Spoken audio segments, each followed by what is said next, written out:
I reached for her, but she slipped from my arms and fell into the river. The moment she touched the water, everything changed. The river began to glow, and a voice said, "You have broken the promise." Years earlier, I believed I would never become a mother.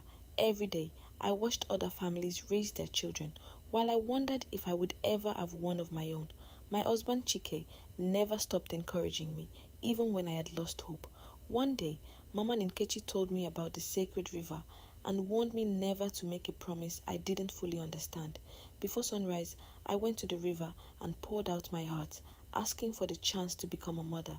As I finished praying, the river became still, and a mysterious woman appeared from the water.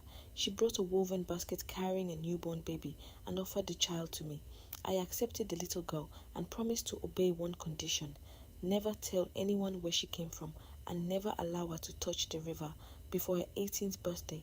When I brought the baby home, Chike accepted her as our daughter without hesitation. Mama Nkechi visited us and quietly realized that the river had answered my prayer. Our daughter, Zina, grew into a kind and loving child who filled our home with happiness. As she grew older, strange things began happening whenever she was near water. Even the river and the fish seemed to respond to her presence, reminding me of the promise I had made. Every day, I became more determined to protect her secret. As a teenager, Zina began asking questions about her past and where she came from. No matter how much she asked, I could not reveal the truth because I had given my word. Mama Nkechi reminded me that keeping the promise was the only way to keep Zina safe. Before long, everyone in the village admired Zina for her kindness and good character, but not everyone was happy to see her receive so much praise. Neka became jealous and began spreading rumors that Zina belonged to the river. Soon, the entire village began whispering behind Zina's back.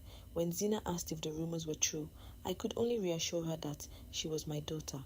Mama Nkechi warned me that Zina's 18th birthday was approaching and that I must not allow her anywhere near the sacred river. We began preparing for her birthday, believing that we were only a few days away from fulfilling the promise.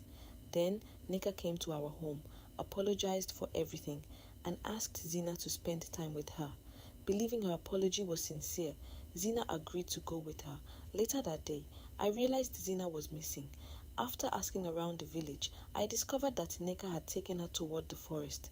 Chike and I ran as fast as we could, praying we would reach them in time. When we arrived, Zina was standing at the edge of the sacred river while Neka encouraged her to come closer. I shouted for Zina to move away from the water. Before I could reach her, her fingers touched the river. The water burst into brilliant light, and the entire forest fell silent. The river spirit rose from the glowing water and reminded me that the promise had been broken. I pleaded with air not to take my daughter away.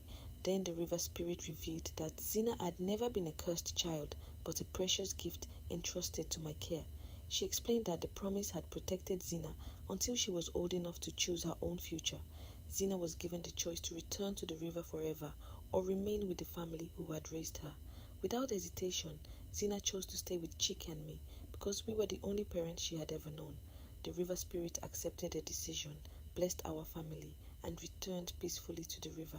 Neka realized the damage her jealousy had caused and sincerely asked for forgiveness.